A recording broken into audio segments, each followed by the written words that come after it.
All right. You guys hear me? Yeah. I can hear you. Yep. All right. All right. Awesome. So we got Tom Althouse back, and we got Liberty Warrior back, and we're gonna do like a Q&A. So if you guys want to call in, let me put the code in for all you guys who want to call in. If you guys want to just take a minute and introduce yourselves while I try to put this code in, that'd be great. Okay. I'll go ahead and go first. My name is Mike. I am the host of the Liberty Warrior. Got into this thing a couple months ago. Just a true patriot and warrior. I love my country. I love God. I love my family. And my whole goal for my show was to give everyone a platform to get on live and talk to me live and talk to any of my guests live and to have a voice and opinion. Even if it differs from ours, it doesn't matter to me. I want everybody to have the same opportunity to kind of get their opinion out there, and we can disagree and we can still be civil to each other and love each other and keep it positive. And my goal for this show today, is I want to just try to keep everything positive and high vibes and just share the love with everyone, because Tom is a great guy. Jeff is a great guy. We had a great show yesterday that I did Friday. And I just want to keep that positive energy that we started Friday rolling through the whole weekend. So that's my story. All right. Tom Althouse, writer, performer, father. Layered thinking. What I'm doing now, just like Michael's saying too, is, trying to keep it positive. But we've got a whole world changing now. It's the best time to be alive in history. The best time. They've said that throughout history, no one's ever beaten the big powers. And the closest was Spartacus. That's what historians say if you look up online. And here we are really going to do it. And it is just the most exciting time to be alive. And we're seeing everything change. We've got contacts calling in on my phone saying, you've won the chess game. You've won the chess game. So it's an honor to be here with you guys in this amazing period of history with a room of warriors. Yeah, thanks for both of you guys being on here. I really appreciate it. So yeah, I was just thinking about that, Tom. I never thought I'd be alive towards the end of the world as we know it. Mm-hmm. And what a great time to be alive. And everyone on here, us three, all the people on the chat and all that, we're all part of history. We're all changing history. Mm-hmm. And I don't know about you guys, but I get pretty excited about that, to just be part of this. Not sitting on the bench, not doing anything, but uplifting people, just like Mike said, just like yourself said, uplifting people, almost changing the vibe, right? Mm-hmm. And it's just so cool. So every day I usually read, I got these things. I got this one's from Alaska, so it's called Advice from Northern Lights. So I got them all over the house. So I'm gonna read a little bit of these real quick, and we'll move on. But so Advice from Northern Lights: show your true colors, glow with excitement, keep looking up, have a magnetic personality, get a charge out of life, stay full of wonder, and lighten up. So they're always great. Just reminds you to be positive, basically. Yep. So I got the number on there. So if people want to call in, that's going to be great. And I don't know if you guys been following the Health and Freedom Conference going on in Tulsa right now. I know there's a few. I think Mike Lindell's there. Mm-hmm. There's quite a few big people there. Yeah. But let me back up. Are you involved in the making of Sound of Freedom, or have you heard of it, Tom? It's starting to be a jumble now. I'm getting all these liberty, freedom, matrix, a lot of matrix, red pills. So it's all these really cool terminologies that are coming at me from all these different people. So it's kind of a blend right now for me. And my idea is, accept everything, keep everything open. So my library is full right now. It's packed. But I may not at this point. I'm working as come, and, as these things come, I work with them. So it's a blur right now, but yeah.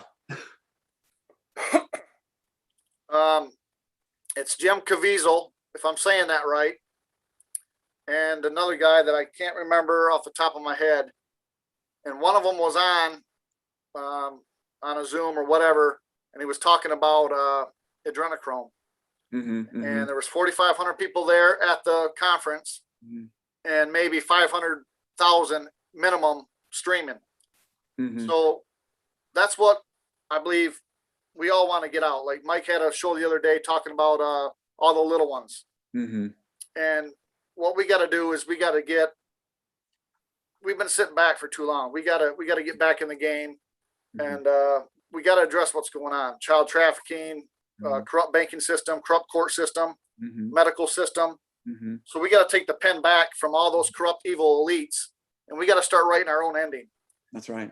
And it's just going to be, I know when I did it, because I'm an alcoholic, and about 9.5 years I've been sober. And when I started getting back involved in my life, I know for a fact things got a lot more better for me. Absolutely. You know, we are smarter. We have a more genuine cohesion. We are, we have more tenacity, more longevity. We can last these things out. We have the knowledge, we have the power. The other side's saying, you know, you guys have won the chess game, we have the power. And they have this habit of putting everything in the films where they actually put it all out there. They have to lay themselves bare in plain sight, but they don't think we're going to pick it up. But we see it, like you said about adrenochrome. Space Force, which has my brother's name, like I said, Mark Laird, is Mark Naird, drives my mom's car, the main character. He also calls his child Bug, which I call my child Bug. And it goes on and on. The clocks are set to 7-2. What did they say in Space Force? They go ahead and put it right out there. The main character, who's the funny PR guy, says to the guy from Korea, you know, who's a botanist, saying, you know, well, you know, we can drink the baby's blood. It's right in there. It's right in there. They put it in plain sight. And so they're laying it out there to try to be more clever, but we got them dancing. We got them coming and going. We just can't dance to their tune. We got to make them dance to our tune. And now we're the ones that created the work. And so we're going to create new studios, new ways of looking at things, and we're going to take the lead. We don't need these fat cats anymore. We don't need them. And yeah, I can't wait for that, Tom, because for a long time I would watch Hollywood movies, and I know they were throwing it in our face about all that stuff. And it just made me sick to my stomach to watch that. Even like sitcoms like Will and Grace and you name it. There's a ton of them, but it just made me sick to my soul, sick to my stomach that they're blatantly programming. I guess they're trying to program me, but I wasn't going for it. Right. But just think how many people they snowballed. Look at this scandemic that's going on. People walking around with masks everywhere. And it's just programming. MK Ultra and Disney's a big part of that, which we talked earlier. If you want to touch on that, it just makes me sick to my stomach. And I'm really glad that we're putting up a fight against these evil people. Yeah. Well, they handed us the keys. I mean, they handed us the keys. What they do is their weakness is when you have authors and playwrights and people can write material they really want, they start to whisper to you. They start to let you know things while they're trying to court you, and they blow it. They catch themselves with their pants down, literally. And it's like, I mean, look at my situation. I hold the keys. You know, I'm still alive. And if you look at my phone, like I said, what did the Wachowskis do? Like we said, 7/2/59, my exact birthday, 7/2/59, with 4+4 passed on the red hand, 44 in 2003. That's in the Animatrix.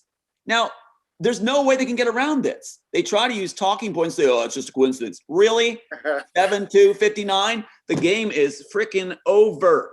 Yeah. It's because they try to be more clever. Like I said, Space Force, 7/2/7/2, 7/2 on all the clocks now. That means they didn't think I would go Red Rover. You know, it's like, yeah, I'm not going to play their game. I don't need what they have. We can create our own centers, our own power, our own material. And it's much better than garbage they're digging out.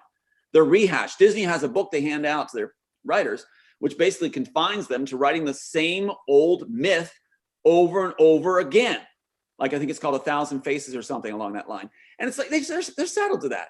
So these writers are fans of us free-range writers who actually create the great material that gets stolen and taken in-house by failed writers. Imagine being a writer at Disney or Warner Bros. And watching failed writers being brought in to get great work. And they're supposed to, you know, be quiet about it, hush, hush. They're not being quiet anymore. They're letting it be known. Yeah, Tom Althouse's work was taken, along with other writers' work was taken. They're not going to be quiet anymore. They're tired of the game. They're tired of people who are nasty, rotten, not so smart, like the Wachowskis, sisters, brothers, whatever. They are not good people. They are failed. They said themselves they failed. Their mom said all they did was play video games, and they're the ones that are having to take credit, and they got to eat it there. All these other writers, they didn't earn it. They just rehash. They can't write anything. Yeah. And so what's happening now is they're starting to shift their gaze. How can we get out of this? You guys have won the chess game, they say. Have it on tape. So how are they going to get out of this? Do the freaking right thing. Come on, Disney. Do the right thing. It's over. You fired Bob Iger when I was on the air saying about the sex rings, and you had a sting at the Disney World about, all the rush on pedophiles. You did that right after my interview. You fired Bob Iger right after his assistant said he was going to talk to me and make a deal. And I mentioned it on the air, so you fire Bob Iger. It's over. The game is over. Mike Lang failed. He's got my honeypot wife in bed in Spokane, Washington, Zion on my birthday. The honeypot wife, Becca, moved in with me for 60 days. We've got the email. You struck and fired devices. We got it. This game is over. All they can hold to now is hoping that it's so powerful and so blatant that people won't believe it. The bigger the lie, the more people won't believe it, they think. And the bigger the truth, they think that people won't believe it. It's over. I'm passionate about this. It's over. You handed us all the keys. We're going to turn these keys. So, Tom, in the news, I guess the last couple of days, let me ask you this question. It was brought up on another show. I guess I don't like giving anybody any kind of kudos, but one of the ships in the background there that's sinking, the white one back there with the FOX, I guess they've been reporting recently within the last few days of a triangle-shaped, pyramid-shaped UFO sighting. And the reason why I'm going to ask you this question is another show talked about CGIs and special effects and all that kind of stuff. Mm-hmm. So, and they were explaining that they feel like this is another distraction, and they're dripping information out on that one channel that most conservatives probably still trust, which I do not. As a screenwriter, how would you look at something like that and go, yeah, that's real, or no, that's fake, they're lying to us? I mean, what's your thoughts on something like that? I would say, I always tell people, relax into it. Don't get distracted. When you see something like this, put it into your library of possibilities. Don't negate anything. Your mind's going to chew on it if you do. So just put it in there as a possible, let it come to you, and focus on what your tasks are and what your callings are. If you got pieces of the puzzle, you put your piece of the puzzle in. You work on your piece. Don't let them take you off the target. I've got my pieces of the puzzle. I got the screenplay. I got things I've been showing you, like clock faces, things like this.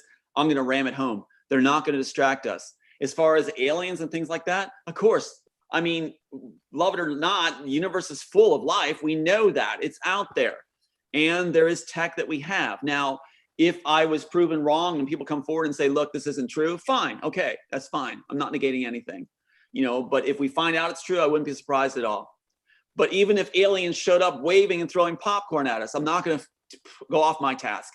I'm going to finish my task. And my task is reveal these idiots, like these guys at Disney, Universal Studios, Warner Brothers, Sony bought in. You shouldn't have done it. Miramax Films is all a ripoff. That's all it is. Film Tracks, again, all about ripoff. They shouldn't even be around. The FBI needs to be dismantled. The CIA needs to be dismantled. Yep. And the game is over. We know how you all play together, and we know what's been going on. It's over. It's over. You failed. So what we do is we stay on our task. It's like you're working on your paper, and people are coming through your dorm room going, let's play basketball. Let's, look at these aliens. Just stay on your task. Get your work done. Let's do our pieces of the puzzle, get it together.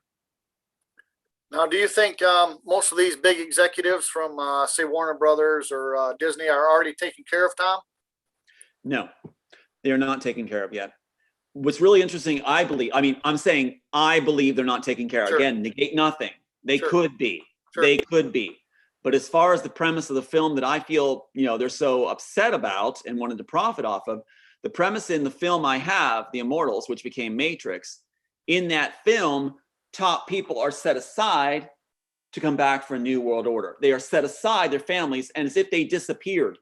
And then they actually feed in the premise and the backstory of the Immortals, they are made to look like they were executed. Does that sound familiar? Right from World War II, it happened. And so the premise I actually have is even Rommel, not executed. Now, Just it's so you don't have people in public view that aren't aging anymore, because there'll be a rush on the bank. And it's all kinds of leaks out that we're solving the aging problem. That's the Immortals. That's where the title comes from. So what's happening is, if the Immortals is true, and everything else is coming true in it, it's amazing. It's like prophetic. Everything's coming true, even the fake Oval Office. So what would I surmise? What would I would say? Certain individuals and their families are being disappeared, not to be executed, not to be jailed. These are elites. They're not going to do that to each other. They're going to take care of each other, right? They want a sustainable planet. So the elite aren't exiting off the elite. That's a pony and dog show. What you have is they're set aside for the New World Order reset. See, actually, they're protecting themselves from us, the mob. So I heard one commentator say that these elites have spent millions and millions of dollars buying into like old missile silos that people have turned into, you know, living quarters, mansions, condos, whatever you want to call them. They've got their own, so they've tried to protect themselves and isolate themselves from this new reset. So these elites have got places that they can go. So is that kind of what maybe you're talking about there a little bit, Tom, about possibly if they're disappearing, it's not because, you know, it's because maybe they've gone to their hole in the ground, so to speak, and preparing for it. Great point. Let me give you my opinion. They're set up like resorts. They are set up and living it up and laughing at the public, thinking like, oh, I was executed. Wait till you see what comes to you, is what they feel. They are doing great. They are living it up and waiting for the reset. And now they think it's time. And all the pieces come together in the screenplay. They really were all there. That's why I was courted and sons murdered at the same time. Because they think, you know, okay, this new world, they don't want it boring. But what they're doing is, remember Zion in the Matrix? Remember the underground cities? That's in the Immortals. So they got underground cities set up like kings and queens. That's what I hear. Yeah, like Dr. Strangelove. It's like, yeah, they got it. They got it. And that's why it's in the Immortal screenplay. And the big snow job is coming. The big snow job, they still want to do it, although I've been blowing the horn on it. So I don't know if they're going to pull it off now or try to. But the big one's coming. And that was going to be a doozy. And they've already experimented on changing the clouds red, trumpets in the sky. They want to simulate Christ returning and giving the keys to them. It's like incredible. They want us to be so stupid that we believe Christ is coming and giving his power to the elite to rule in his place. You know, it's like, what? And so that's why you have the Disney marriage with Robertson religious right, with FBI and CIA, and they think we're that stupid. We are not. Leave the population alone. Leave those innocent families alone out here. We are not the ones that are dumb. We are not the ones that are expendable. It's the elite that's drunk, lazy, and just morons. It's the pyramid's upside down. And so we need to actually put it where the people, we're the ones that create the great art. And I stand for all the peoples out there, and the elite can go jump a ship. They're not worth garbage or what you ever fill your toilet in. They're not worth it. They're not special. All they have is robbed money and robbed prestige from people they took it from. They don't deserve to, you know. So I would say, give me a poor person. Give me somebody in the ghetto. Give me somebody who's languishing, who has severe physical disabilities, somebody who has autism. I'll lift them way above the elites and say, let's save these people. Let's give these people the nice treatment. And let's let these elite live like they should. Put them on an island somewhere without the children. Yeah. How do we go about fixing that, Tom, in your opinion? We claim our property. We claim our property. We've already done the work. They're laughing. What they brag about is they're saying that, here's some quotes just in my family that they threw at me, these attorneys. Here's the work, this particular work. We make this film, it's over. They know it. Then we go to court, I'm worth 1.2 billion. I'll use it to help the poor. I'll use it to help the people that deserve it. And we'll make studios. I'm passionate today. I'm upset about this because what happens is that work, they brag. We have tapes of them where they bragged that Tom Althouse had no idea how much he's being screwed, how much he's worth, that the attorneys were in their pocket, and they, you know, and how, you know, and it's just like Avatar. So you make my piece the way it's written, and you've got it preceding the Matrix, jacks the neck, let her go to the train station right there. This is the 1998 version. It's over. They don't want that. They're trying to bring me into the fold and say, okay, let's do a blend. do a blend of Cypher Man with Marvel Comics and Tom Althouse's Immortals. They've got the copyright on my title, No Body of Work, to make a slot to slip my stuff in. We make the work of all these people that were stolen, the world's going to wake up. All they got left now is dancing shills. They're going to say stupid things on the air and make comments that are just dumb. Like, I think his hair looks like it's dyed. Obviously, he's on speed. I see him sweating. He's on drugs. You know, look at him. My intuitive says don't trust him. Really? We're not going down that stupid. We got critical thinking. We got incredible people working together, and it's time. And I'm passionate about it. I'm pulling the switch now because it's time. So people have been donating to make the film. We're going to give credit to everybody that donates. But we're going to make this film. We're going to make The Immortals the way it is, and you're going to see everything that explains the Matrix story. Why is Matrix 4 coming out now? Because the Wachowskis want one last cash in before we reveal ourselves, before we finally get our fair day in court. We've not had that yet. It was all a railroad job, complete railroad job that we'll be talking about later. So what we do is we stay calm, passionate, work together, support each other. Don't be distracted. I'm glad you guys brought that up. No more, when they say squirrel, don't look that way. You know, squirrel, they're mocking us even in Up, you know, because that's how they think we are. Squirrel. Oh, yeah. That's how they think we are. Enough distraction. Let's focus in, hit it home. We've got it. They've already said we won. We just have to swing the bat. Yeah, they're real good at that whole squirrel, look over here while we do this.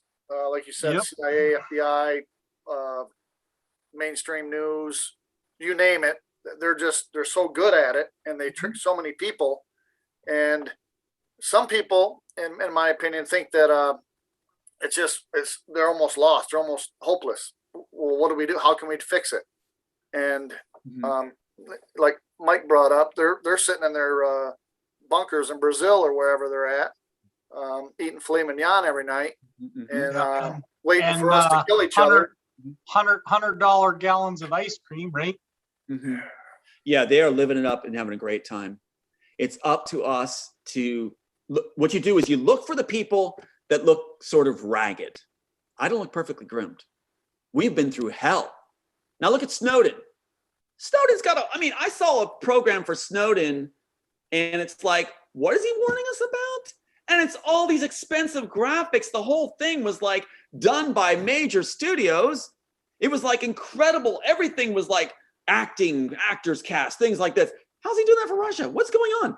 And it's like he's always groomed. They have posters. The media puts them out there, right? That is not somebody who's been under the gun. You're not going to hear about the real warriors. You're not going to hear about the real patriots. We're going to be buried. They're going to strike our things. But Snowden looks like he woke up with a silver spoon and nothing was wrong at all. You know? No, I don't buy it. They got this guy named Jeff Rappaport or something out in California who claims everything. They stole the screenplay of the Matrix story off my Immortals. And then he claims every idea I come up with. John Rappaport in California, Hollywood. First of all, he's in Hollywood. He would, if he was actually like myself with my ideas, originating them, he'd be harassed off the charts. You're in the lion's den. Not sitting pretty and just like, here's my book for $600. And I came up with the idea that Robertson was going to bring back a second coming. Where'd you get that? And I have the idea that the Matrix is about this. Yeah, that's my ideas. So what they do is they even get other people groomed and just looking pretty. Like you said, the ice cream, looking good, all groomed up, not frazzled at all. And you hear beautiful music in the background of Snowden's thing going like, da, da, da, da. And he's talking very calm. If you've been through the firestorm, you're not going to talk so calm. Right. And you're going to have a passion about what the people are suffering and feeling with the children going through what they're going. I cannot just sit there and go, anyway, here comes the thing. No. There's a passion involved here and people are suffering and it means something. And we have the keys. So it lights a fire of urgency under our butts. Yeah, this has been going on way too long and their gig's up. Yep. So here's a question, folks. I think there's a little bit of humor inside of it, but there's a question here is it true Gitmo is like a spa for them? I think that's got a little maybe on the sarcastic side. I'm pretty sure Gitmo is not a spa for them, my opinion anyway. If any of them are shipped there, which if you watch Monkey Works, there's been a lot of traffic back and forth there, a lot of supply runs for some reason. I believe they've also upgraded Gitmo and put in some more buildings, if I'm not mistaken. So honestly, I don't know if anybody's there or not. I have no clue, but I'm pretty sure if they are sent there, it's probably not a picnic, in my opinion. Well, you know what? I like, if this screenplay gets made, I'll be so excited, because in here, you know how they had the council in Matrix, the council? Yeah. Well, in the original work, I held up, there's second council and primary council. Second council is for the people outside the program. Second council is run by the architect, and it's to give the illusion of justice, the illusion of legislation. And so they even say, we're not gonna do anything. We're just gonna do what we're told to do. That is our world right now. The elite take care of the elite. And that's it. I've been courted so many times by the elite, by different branches of it. I mean, it's insane how many times I've been given dinner and promised, you know, you're one of the elite now. Just don't try to make a difference. You know, how many times have I had that happen? And it's what they're doing is they're trying to give the illusion of justice, the illusion. You vote for a congressman, it's not gonna do any good. I mean, they're all part of a drinking elite. They're all part of elite they don't care about you. They don't care about your families. They care about themselves and maintaining their salaries and voting themselves bonuses. And what's gonna happen? And when you have an FBI agent, Brian Fitzpatrick, who's actually a congressman, lifelong FBI agent from Hollywood, and he's got my sister in the pocket, and then she's bragging about even more rewards to come, something's wrong in Oz. Something's wrong. There's not just a man behind the curtain, there's a whole Congress behind the curtain. Yeah. And the thing is, like, we got to realize we don't have a hope unless we do it ourselves. If we want to save our families, roll up our sleeves and let's get the job done. We have the people that will do it. It's not the Snowdens. They even listen to the name Snowden. Come on. The game is over. The game is over. And it's time for us to take the reins. We can do it. We've got the work. Make this film, then suddenly we have the power. And watch them all stand in line with their little resumes, because it'll be over. Everybody will see what the Matrix means, how it ties together, precedes the Matrix, copyrighted, supervisor, director, specialist, all there. It's over. You'll see, yeah, there was Jack's the Neck. There was Little Girl Train Station. Identical figures at the end. Pulse wave turning north green. Little girl pointing the sun. Underground. All that. It's all there. Liquid mirrors, red pill, blue pill, all there, preceding the Matrix. So I think that's a big thing. They're claiming, Warner Brothers, Disney, no one's going to watch it because it's already been done. Really? Oh, so wait a minute. It's already been done. That means it was frickin' stolen. So if it's already been done, I'm very passionate today, very passionate with what I've been seeing going on. It's okay. But it's like, if it's already been done, that means we win. And love it or hate it, people will come to see it. They want to know what it means. You'll never get it from the Wachowskis versions. You'll never understand what it means because you don't have all the pieces. You just have lifted images scattered and thrown. So what we do to win this is focus on the work that wins. If they're telling us that we've won the chess game, let's look at what they're afraid of and why they're saying we've won and concentrate on that. We make this film, it's over. They've told us that. If we don't make the film, shame on us. It's like we had the blimp to fly everybody to safety. We never got on it. We just let it sail away and didn't do anything about it. We got the rope. We got the way out. We got the way to bring these clowns down. So we make it. You know, that's what I've been thinking. Like, I keep thinking, people give $10 across this nation. We've got the film made. And that means Warner Brothers falls. Disney's ready to fold. Fox, you know, all these other networks are going back to who? Disney. The father of intellectual property ripoff is Michael Eisner. Michael Eisner put Mike Lang and Harvey Weinstein in place in '93 when they got my work. And that's what happened because I whispered through art exactly what's going on, including what's coming now. It's all right here like a guide. And you don't hear about it. All you hear is he lost his case. No, we never had our day yet. We have not had our day. That was a planted Bush judge who never let us have the light of day and blocked everything and said it's not worth going into the matchups. Not worth going into Jack's the Neck, Squiddy's Little Girl at the Train Station, Identical Figures Architect, Oracle, the Zion Group, Liquid Mirrors, Pills. It's not worth going into it? Really, Gary Klausner? Really? Who was the appointed Bush and Robertson judge. First appointment to throw the case, so we never saw the light of day. Ends justify the means with these clowns. They go, and that's all you'll see on Google. He lost his case. We haven't had our case yet, but watch when we do. Because it's all fraud. And they know it. That's why we're getting hit so hard, is they know we're coming back. So yeah, we got the keys. We got the keys. I got a question for you, Tom. You talk about the fake White House. could you maybe go a little bit deeper into that for us on maybe what your thoughts are? It's my opinion, at least in the very beginning of this last administration, that a lot of that was staged, and you could tell it was staged. What are your thoughts and opinions on, was it? Is it still? What do you think is going on with maybe that part of this administration? Great question. Here's the funny answer. And it's a funny answer because these guys are clowns. So let's enjoy their clown act. Why is there a fake Oval Office? Why? Because it's in the screenplay. This is why there's a fake Oval Office. It's simply to mock this work and to put it out there so people look stupid. This is the key to winning everything. Do you see what it says? This is 1998. Fake Oval Office underground. See that? Mm-hmm. In the underground city. So why are they doing it? Because they're trying to imitate art. They're trying to be clever. They could never figure out this screenplay because it's written in layers. They never understood it. But the execs at Warner Brothers said, we know we have something cool. We don't understand it. Joel Silver couldn't explain it. Wachowski couldn't explain it because it's written in layers. And that's what audiences deserve. It was written for audiences, for everybody to take it and have a piece of what it means. So it meant something to them, that they own it, of what it means. And so look what's happening. The reason you have a fake Oval Office because it's in the immortal screenplay. That's why you have a fake Oval Office. No other reason.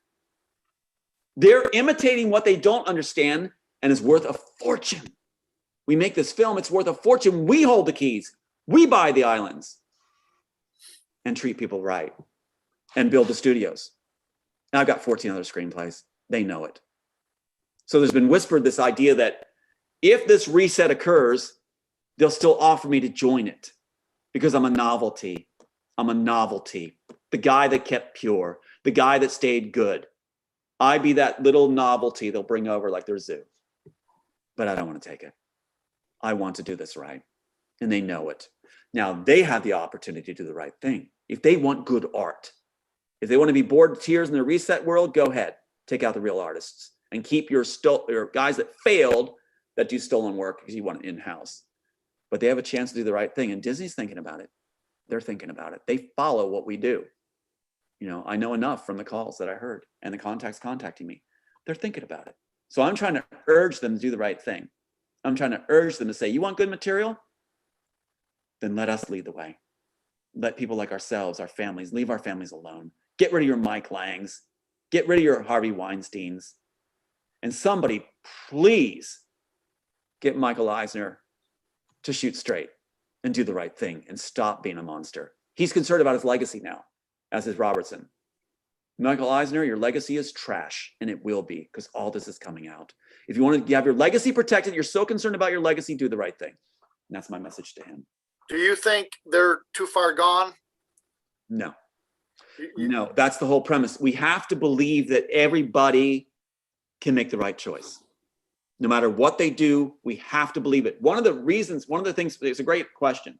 When I approached this material to write this material, I wanted to pick the worst person in history and still show some kind of redeeming qualities, right? That was something Hollywood went, what? What? We have bad guys, good guys. I'm like, no. So I tried to make it that and now it's a common thing, you know, with Walking Dead or, you know, Game of Thrones. You follow this trail now, thanks to this work, they're telling me that in the industry it's changed, where you have somebody you're not liking, and then suddenly you start to like them. Then you start to not like them, then you start to like them. It throws you off.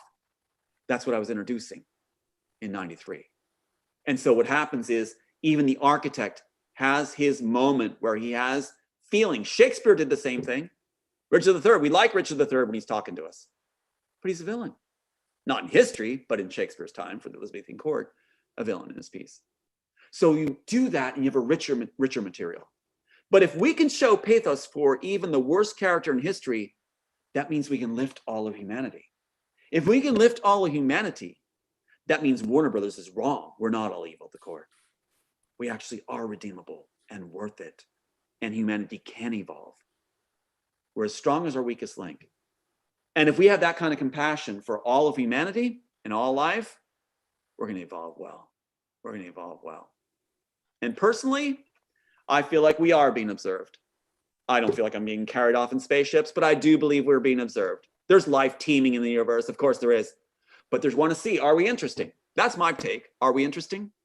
If we are, what would be very interesting? Even if we were ants to them and showed compassion, helped one another, lifted one another like ants do, and then actually created great art where it seems like an ant couldn't do that, I think suddenly we become interesting and want to be engaged with. So that's how I take it. Yeah, Go ahead, Jeff. sometimes I feel like I'm not good enough because I haven't been abducted by an alien yet. No, yeah, it's funny. It's like, it's all about, I think that whatever hidden is revealed. And if we actually do feel compassion, only positive inputs, the other side's left reeling because they want us all to believe we're all evil and all bad at our core. Yeah. That's what they're whispering through art. We're not. There's some of us that are just not. We actually do care. We're good fathers. We actually do care about humanity and our life. And that throws them off. They can't have that because now their exit ticket's screwed up. See, if they can tell us that all are evil, then they get away with everything they did. Harvey Weinstein, all the rest of them. Mike Lang get away with everything they did because we're all evil anyway. Jerry Falwell tried the same defense when he's caught with his pants down, literally. What did he say, basically? He said, well, the only reason I'm caught because the guys that aren't caught are worse. The guys that seem really nice are worse than I am. I'm caught because I'm actually nicer than them. Are you freaking serious? Are you freaking serious? No, you're not, Jerry Falwell. You're a jerk. And the thing is that you were caught, and there are nice guys that are way above you. And I'm sorry if it affects your image, but you're caught. You're a loser. You were mean. You were rotten. You tried to exploit things. So sorry. Down you go. And where's Robertson's guy? Harry Sova that took me on the trip and approached me and shows me this whole sex ring and things with Robertson at the top and Disney connected in the sex rings, which is interesting. Falwell's University. Liberty University. Isn't that something? So they just move their people around like bad priests. Just move them around. Right. We've got them on the run. We caught them. They're banking that our story is, quote, too convoluted. There's too much information. No one's going to pay attention. Wake up call, other side. Audiences can do critical thinking. There's a lot of critical thinkers and they're getting it. They're awake. They've been red pilled and that's my term. And so they're getting it. If you didn't watch today live on Right Side Broadcasting, they were down in Tampa, Florida, doing a live stream on the well, it used to be called the Gasseraville or something like that, but they changed it because the mayor of Tampa said you guys can't have that this year, so they changed it to the Trump-arama. Mm-hmm. And man, they had so many ships down there today, so many boats with flags. Patriots, we are awake. There are a lot of people awake. So they are sadly mistaken if they think that we're just going to sit idly by and do nothing. Yeah. Which brings me to this question here, Tom. You had brought up the Great Reset and that the elite are kind of burrowed in their holes, possibly maybe waiting to see, waiting for that to happen. Mm-hmm. What is your thoughts on Nasara Jassara? I've given my my viewers my thought of it because there's a lot of rainbows and unicorns tied to that whole thing, and I don't believe that. I don't believe that all the rainbows and unicorns are going to come true, but I do believe there is a possibility of Nasara Jassara happening, and it will change our world. But I don't think that worldwide we're all going to be multi-millionaires and live this great life of luxury and nobody does anything because they've got so much money. And that's what I try to explain to my viewers. If everybody's a millionaire, who's going to work at McDonald's? Who's going to work at Home Depot? Mm-hmm. Nobody's going to want to work because they've got so much money they don't need to. So that to me doesn't make sense in my mind. But what are your thoughts? Well, I'm thinking that, as a writer, we think outside the box, right? Often. And of course, the screenplay people are still trying to figure it out. What I've been trying to propound, and I believe apart from that, is that we don't need to work on currency. We can work. I mean, I'm not in big favor of jobs for jobs' sakes. We got to make more jobs. Why? If the jobs aren't necessary, let's lower the work week hours. I like that. We can do it, but we're slaving ourselves. Have more family time. You want to heal some social ills? Let's have more time to buddy up together.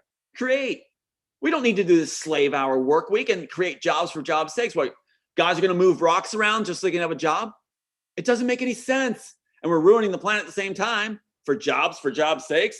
I'm so sick of these congressmen, different people going, I'm creating jobs. What? let's just, and people go, socialism. I'm like, let's just work less hours and let's enjoy what we do. Now, if somebody wants to work at McDonald's, that's great. It's like those chains and things like that. Great, fantastic. But we don't need all this work for work's sake, right? Let's bring it down a little bit and let's work like, I would envision, honestly, 3-hour work days. How much of it spent on coffee? How much is spent on just faking it, looking busy until the boss looks at you on a way, right? Yeah. Oh, it just froze up. Oh, you're good. Okay, it You're just good on froze my up. end. We hear you. Yeah, okay, good. Yeah, it froze up on me there. I guess that wasn't liked. That is now it says your internet connection is unstable. They don't like that. They found you. Here we go again. Here we go again. They don't like that. See, that's the thing with layered thinking and things like this. It's like, how do you control a population like that? You know the answer? Trust us. Trust us. We're smarter than you in Congress. We're smarter than you in the Senate. We're smarter than you, movie moguls. You've been producing garbage and rehash. We're smarter. Trust us. And trust our kids. We've been raising them the right way, unlike you. Here's a question for you, Tom, from Shepherd of the Forest. She says, does Tom have any information about the hierarchy of the system in Hollywood? Who is really in charge? Who's at the top? Is there any one person? Yeah, it's a great question. Basically, you have to look at who came up with the idea of let's steal. Let's steal.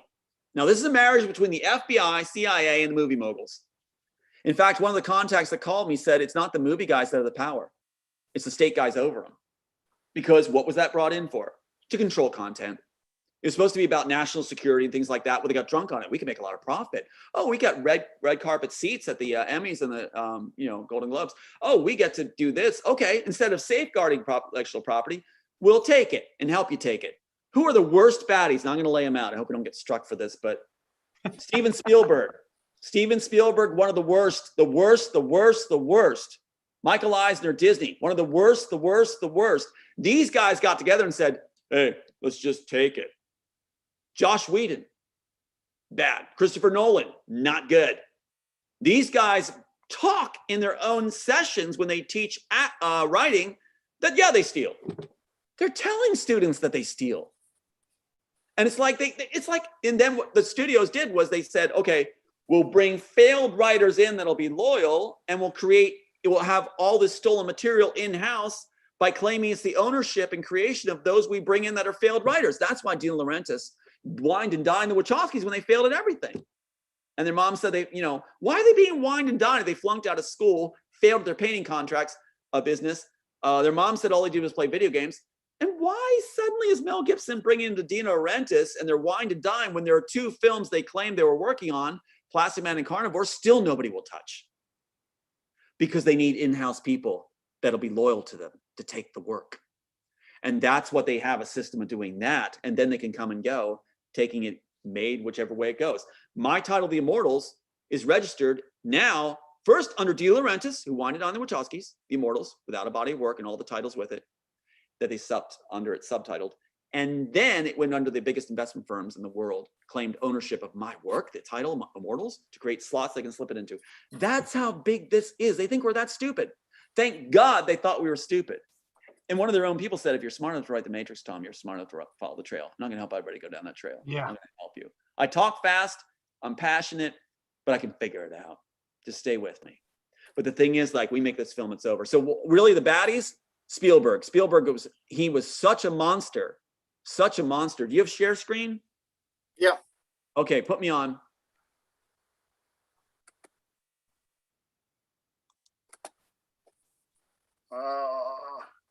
Okay, good job. All right, here we go. Let's take a look at this. Okay, Mr. Steven Spielberg. Here he is. Look at this with the guy. See that guy on his shoulder there? His name is Bradley Marcus. Bradley Marcus is part of the Saturn Awards with Mr. Spielberg. Bradley Marcus was also the guy who created a fake account called Marcus Bradley. Here's Marcus Bradley. Marcus Bradley's job was to destroy me and my jobs and everything else by contacting people. See the same guy. Here's another picture of Marcus Bradley, Spielberg's guy, and Joel Silver's guy.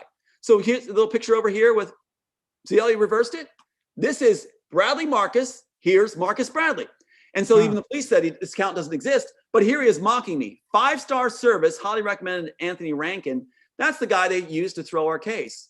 So mock everywhere, but they made a big mistake. And if anybody has the abilities, please help us out, because the government doesn't want this doing, and the military doesn't want this happening. Figure this IP address out, 98.150.185233, because Spielberg's guy, this clown, slipped at one point and put down his IP address. Now, even the government's been blocking that from being found out. The truth, Mr. Matrix, Althouse, Heart Tours, egomaniac, is that you're a fraud, a phony, bamboozle the entire population. You're not a decent person. You filed me. This other guy was brought in. Okay, so that's what they do. They use anonymouses and plants to destroy your life. Here he is holding the Saturn Award. So this clown, what does he put on his description for him and his brother? Universal writer. That's where Joel Silver is. Universal writer for Universal. You haven't done a script yet. He's holding the Saturn Award, which went to the Wachowskis. When you follow the trail, it's really easy. Really easy. Now, what did Mr. Spielberg do? Let's take a look. Minority Report. Just want to cap this real quick. Minority Report. So what does he do? After he tells me, his best friend Peter tells me, don't you ever come to LA. You're a dead man in LA. This is Spielberg, who told my housemate that she would have, right here, Kirsten Leslie, if she went from Williamsburg to Spielberg's best friend, Peter, ex-New York cop divorcee, and had sex with him, she would have dinner with Spielberg and lead in Sweet Charity. She did it and took my script with her. So what happens? So Spielberg's best friend says, don't you ever come to LA. This is how tight this is. After Disney got my work. This is from Minority Report. The lead character is Captain John Anderton. We all know that John Anderson is from Matrix, right? And that was my dad's name. John Anderson was the dad. Tom Anderson was Neo. Well, that's my name, Tom Althouse, Tom A. Anderson was our Scottish clan name. So what does Spielberg do? I think it's worth it here. Let's just show his picture as he caught in a crime. He writes a piece in 2002 about pre-crime, right? So what does Mr. Spielberg do? He puts Captain John Anderton, right? My dad's rank in the Navy as a captain. John Anderton, putting the T for Tom on Anderson. And it's pre-crime, all about pre-crime. So the 302s that have been thrown at me have been orchestrated. But what Mr. Spielberg does is he puts it in a movie, pre-crime, because Captain John, my dad's rank, John Anderton, has a son named Sean, my son's named Sean, who was killed. And in the movie, Sean is killed. And Tom Cruise is suspected of pre-crime because he's so upset about his son dying, he's going to commit murder. Thank you, Mr. Spielberg. Thank you very, very much. You're caught with your pants down. So that's how far they go. Now, I hope people can follow that, and I hope people ask some questions, because he just planted in pre-crime. I'm being hauled off on 302s, banging on the door by bought police with police chiefs that go to the FBI Academy. And what they do is with this congressman, FBI congressman, they're saying, I'm going to commit mass murder because my son Sean is dead. Well, that's what Spielberg said. Captain John Anderton, played by Tom Cruise, is going to commit murder pre-crime because his son is dead. Can you get worse than that? Can you get worse than that? So Spielberg is one of the worst. And Michael Eisner. Disney started the whole intellectual property ripoff. What planted the idea in their head? Mickey Mouse. Sounds like a joke, doesn't it? It does. Mickey Mouse. That's what started it. Because they didn't want to give up the 50-year or whatever copyright term on Mickey Mouse. So they rigged the system where they never have it go away. They'll always profit off it. That's screwing the copyright system. You're not supposed to do that. So they just went a step further and decided to rip everybody off using copyright law the way they wanted to and have plants inside the Copyright Office. That's basically, I'll stop right there. It's that bad. It's that bad. So the worst, the answer to the question, Spielberg, Michael Eisner, Joel Silver, Mike Lang. You won't see Mike Lang. Google Mike Lang. See if you can see anything on him. They're making him disappear. Harvey Weinstein's boss. See if you can find much on him. See if you can find much on Diane Bellis. She was the person we submitted our script to through Bonaventura. Lorenzo D. Bonaventura still claims he, shepherded and discovered the piece, and one of the few that understands it. So Diane Bellis, head of the story department, disappears. Again, they're making people disappear and putting their people in charge of cover-ups in place. Teresa Wayne is still there. She came into power as soon as my script came in to Warner Brothers. She took over. Diane Bellis was shoved out, given a golden parachute. You can't even find her on the net. A golden parachute. Yeah. Here's something for all the viewers right now. We got 34 on right now. If you guys want to live call in and ask Jeff, myself, or Tom any questions, I've been repeating Jeff's call-in numbers on the board this whole time. So it's under Liberty Warrior, and I went ahead and put those numbers in for Jeff. So if you guys want to call in now. Jeff can bring you into the show. And if you don't want to call in, go ahead and post your comment on the board. And I'm watching the board for Jeff. So I'll bring your question to Tom, Jeff, or myself. So here's your chance, folks, to get involved with the show. So that's interesting, Tom, that and I know you're always talking about positive thoughts in and no negative thoughts, and I get that. I understand that. And I try to live like that all the time, but sometimes I fail. And sometimes, like with all this stuff that they stole from us, they stole our time, they stole our money, they stole our kids. Mm-hmm. I'd like to go see them down in Gitmo, just to be, let's just say, I like other things to happen to them, but let's just say I'd like for them to go to Gitmo. So it's interesting that you would, that's why I asked you earlier if you think that they're too far gone. So it's interesting that you say, no, I don't think they are. And let's try to bring everyone up. That's the question too. It's a great question. I mean, at the end of the screenplay, the architect repents at the very end because he sees he can't beat the Christ figure. It's supposed to be identical figures where Neo's watching this face-off going on where the pulse wave comes out. So the idea is, who on this planet, if they're cornered, if they're caught, if they have no other option except to turn around and do the right thing, think they won't just turn around and do the right thing? Or offer to, or say, I will, I'm so sorry. Notice how people apologize when they're finally caught. Right. If their hands in the cookie jar and they're caught, they're saying, oh, I'm so sorry, I'm not. Look at these televangelists. Swigert was in tears. Now, the day before, I was happened to catch Swigert the day before he was caught. And he's like, you're going to burn in hell if you do this kind of stuff, you're going to burn in hell. The next day, I have sinned. Yeah. Okay, great. So they're quick to turn around when they're caught. So is that a redeemable factor for humanity? I'm telling you, everybody will want to reform if there's no other way to go because they want to be back in the good graces. Yeah. Here's another good question, because I talk about it every now and again. I got a lot more research to do, but this is a good question. Is Spielberg's family a bloodline? Because I talk about bloodlines a lot. Mm-hmm. And if you don't know what I'm talking about, I'll explain it to you. Mm-hmm. Where is he from? Does anyone know? That's a great question. What's interesting is he mixed in his bloodlines with my bloodlines. And I'll tell you how. Now it's a fuzzy thing, but my brother, he's a pedophile. My brother is connected to Disney, Warner Brothers senior writers, and also Spielberg. How? Because Spielberg's main guy, Ben Burt, is the cousin of my brother's wife.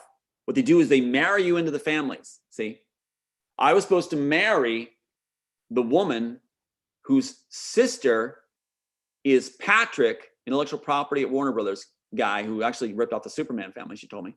I'm supposed to marry the sister of that guy's wife. So I'd be actually having Thanksgiving dinner, as I say, with the Warner Brothers people that ripped me off, the main guy from Columbia University. So, that's what it does. They mix you into the family. It's like the royalty of old. So bloodlines, yes, very, very important. They bring you in. They even provide your own wives, right? And they provide replacement wives.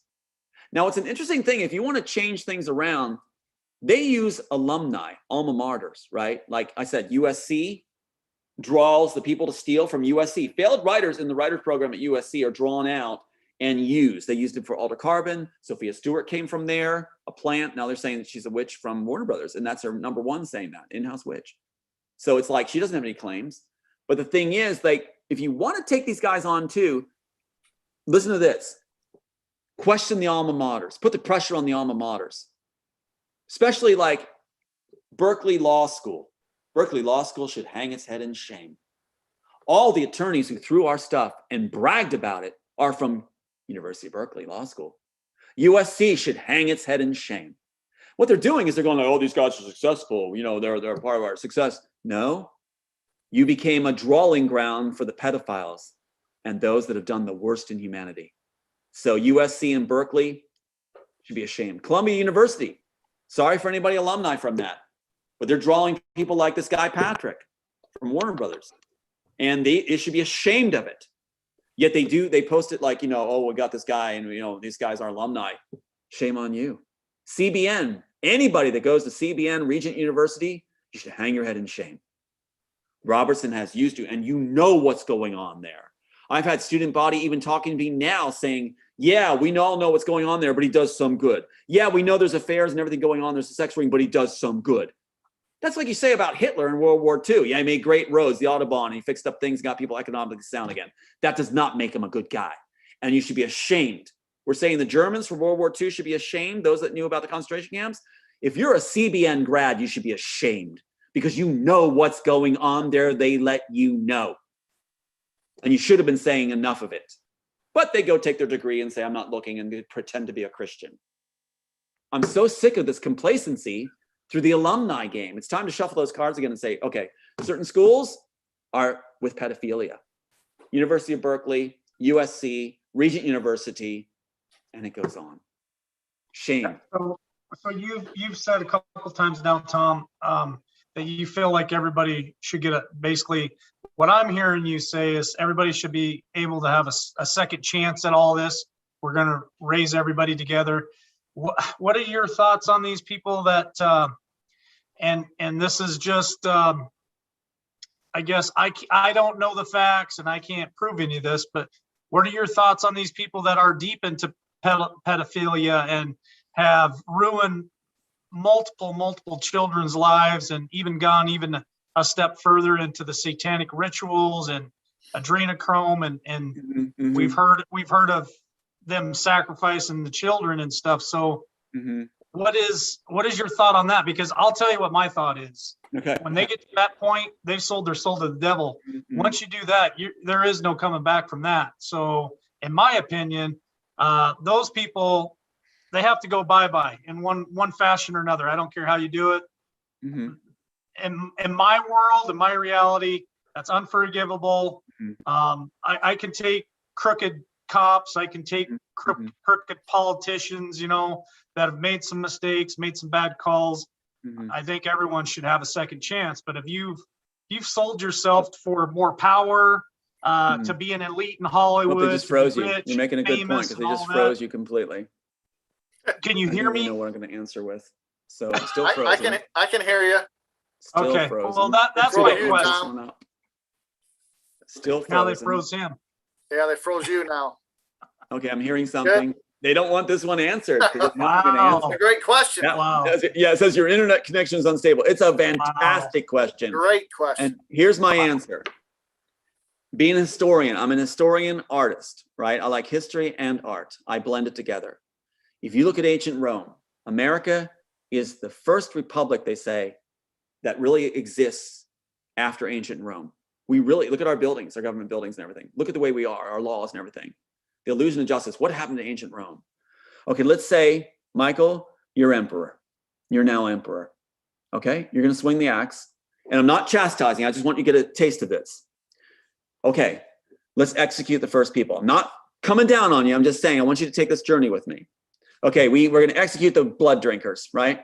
Boom, boom, chop, chop. There they go. Now let's look at the pedophiles. Okay, let's chop them. Pop, pop. There they go. You're going to hit a gray area. You're going to hit a gray area. And when are you going to stop swinging the axe? You know, when are you going to stop? I'm not trying to chastise you. I'm trying to put you into this formula and this question. That opens my mind and opens my thinking. It gives me that layered thinking that you're talking about, because while I'm thinking about the people that are really bad, there is that gray area where, you know, when do you draw the line? Right. That makes me think. What's going to haunt us is we get to that certain point. We go, okay, these guys are executed, these guys aren't, and it's this fine line, and we could be tempted to swing that axe again. Wait, no, let them have it. You know, power doesn't corrupt absolutely.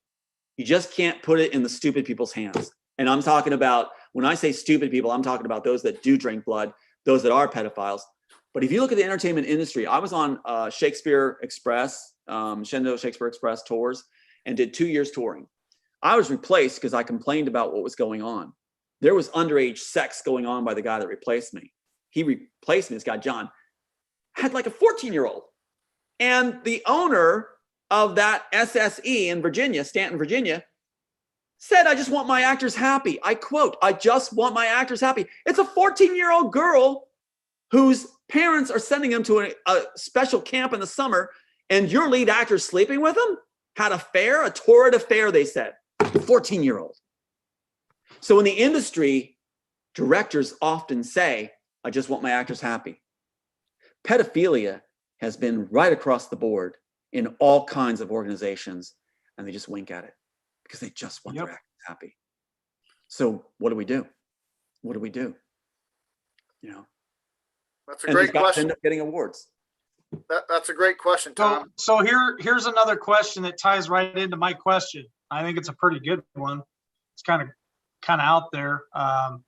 Do you guys think some of the sacrifices, children's sacrifices, will be revealed on mainstream media?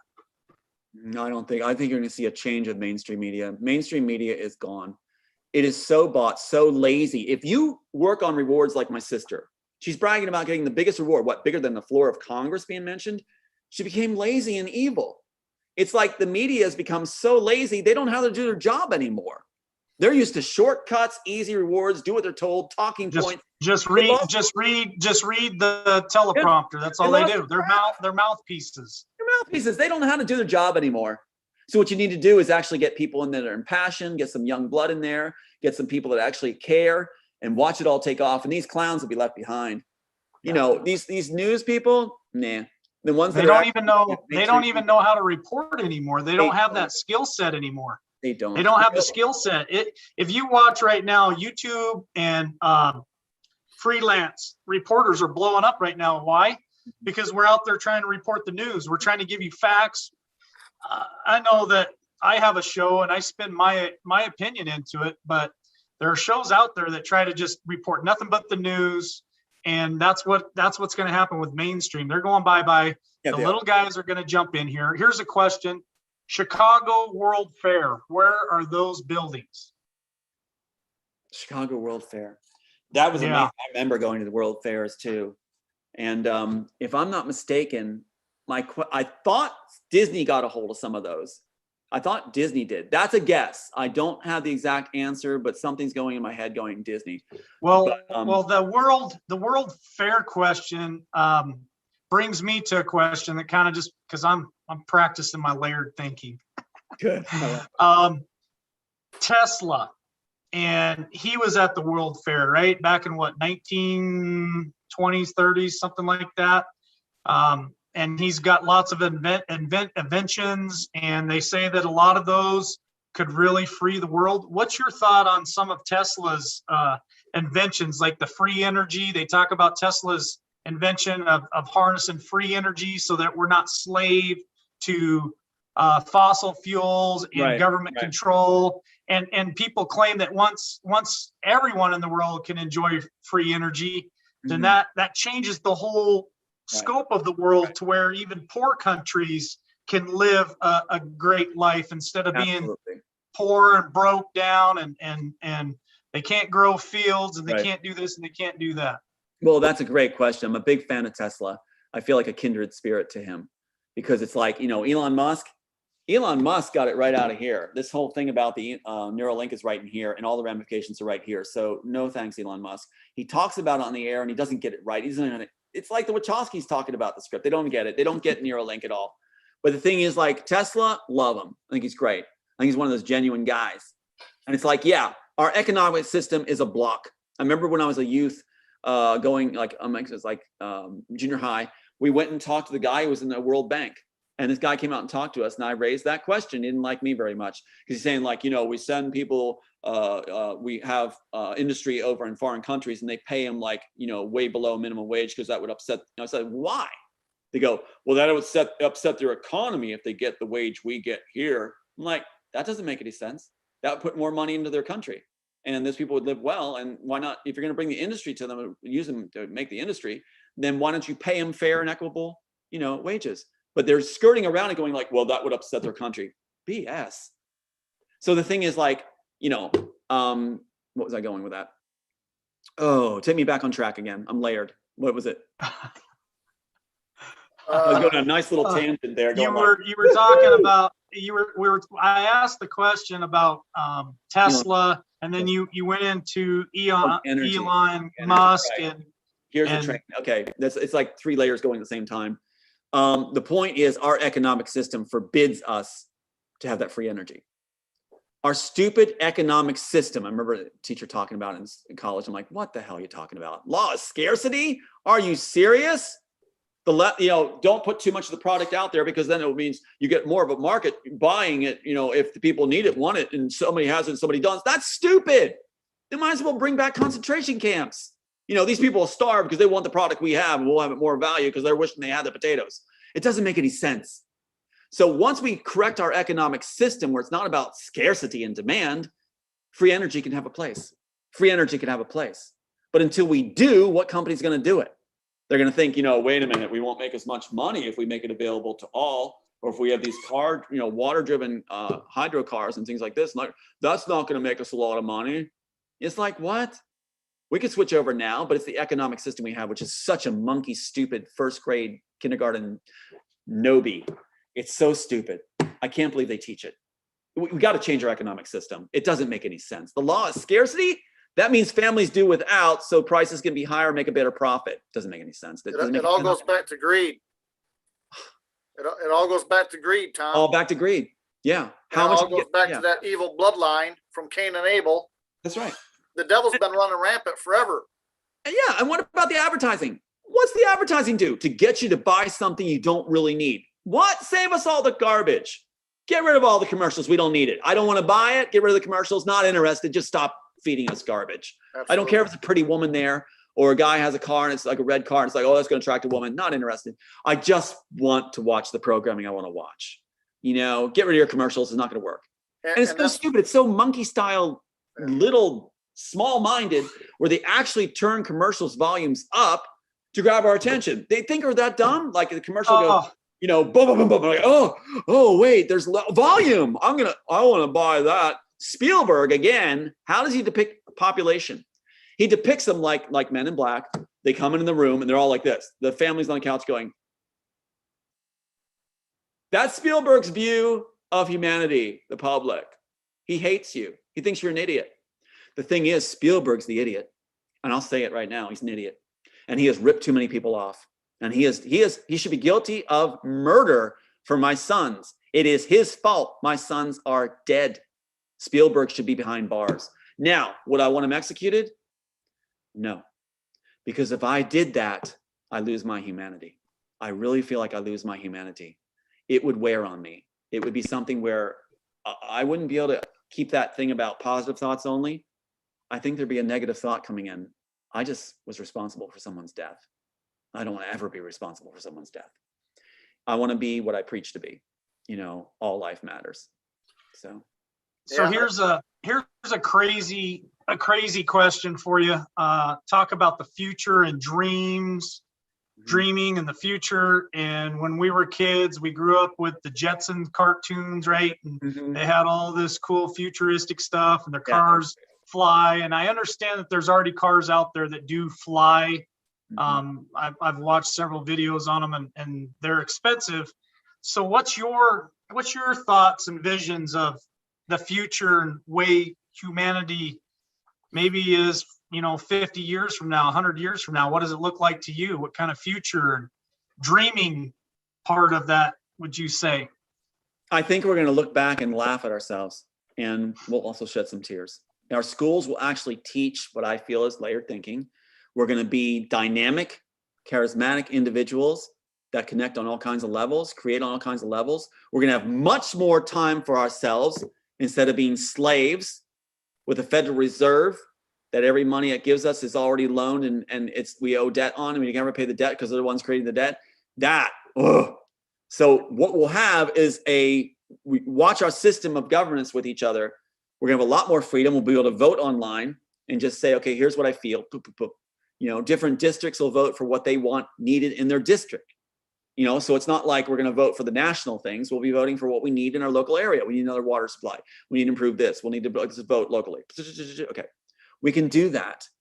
And we're going to wake up and laugh at this time where we had senators and congressmen that just make speeches and try to get reelected. Their main agenda is to get reelected. As soon as they get in office, they're looking to get reelected again. They're just photo ops. I don't disagree with that statement at all. So I see in the future we'll be creative-based, art-based, family-based. We'll have a lot more time for each other. And we're going to appreciate, we're going to get rid of this lie that the public's dumb. I wrote this piece because I wanted to believe that the public is smart, and Warner Bros. Didn't know what to do with that. That we all can critical think, that we all can be smart. And I didn't realize I tested at 1% in the population. You know, I didn't realize that, but I didn't feel that smart. We're going to see leaps and bounds with layered thinking and things like this, that we're going to see ourselves actually start to be like, wow, I can create music. Wow, I can create art. Wow, I can and we're going to kind of almost know each other's thoughts, right? Just looking at each other. We'll be connecting on so many levels. It's going to be really dynamic and cool. We'll never get bored. We'll never get bored. You got to answer my question about the flying cars. What do you think about flying cars? Absolutely. And what we have in the immortal story is these flying public transports that have glass all around, and they go and you hook up to these, what you want to immerse into, experiences, dreams, memories. And it's these beautiful, tranquil things. And you can, that's your in-house flight. That's your in-flight. And then it's like, you can see beauty all around you. You know, now Spielberg got into this. He loved what I had in the script here, where it was like that, you know, floating along like that. So he had that in different things of Lucas. But the thing is, like, this idea of the earth is green again. It's beautiful. We don't have highways and telephone lines, and we don't have that. In fact, we've got greenery. And basically we have these things where I picture domiciles either built in, like Frank Lloyd Wright, built into the grounds where they blend in nicely, or underground, or in the sky. Nature will abound again. Nature will, and that's in the screenplay too, nature will abound again. It'll have its land back. And we don't need all that land. We don't. So we'll be space exploration. We'll be going and we're looking for things. We'll be colonizing. And that gives us second homes. And we're going to figure out a lot of stuff, you know, how to get out there, what to do. I'll volunteer. Let's get out there. So what's going to happen is, instead of being so overcrowded, humanity is going to be precious, more precious. It's going to be like, we can't imagine doing without someone, because we're going to need all of us. It's, in a while, it's not going to be about overcrowding. It won't. It's a hard thing to swallow right now, but we're not. We're going to be seeming thinned ranks. We need to celebrate who we are. If we're alive, you're part of the club. You do deserve happiness, and you're going to be able to create, travel. And as we do space exploration and things like that, there just won't be enough of us. It's like, and I'm going to be glad for every person that's alive. Yeah, that's interesting, Tom. It's just, I'm still thinking about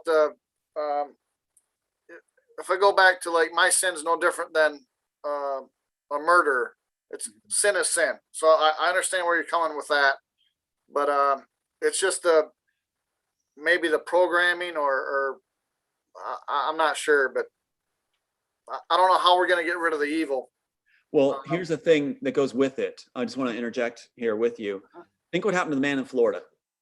In the man in Florida, he was an engineer, if I'm not mistaken. 2 FBI agents bust in his home. No criminal record, nothing. He was suspected of downloading an illicit image. One image? Suspected of downloading an illicit image. What did that engineer know?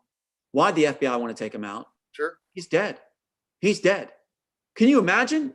So they're very good at staging 302s.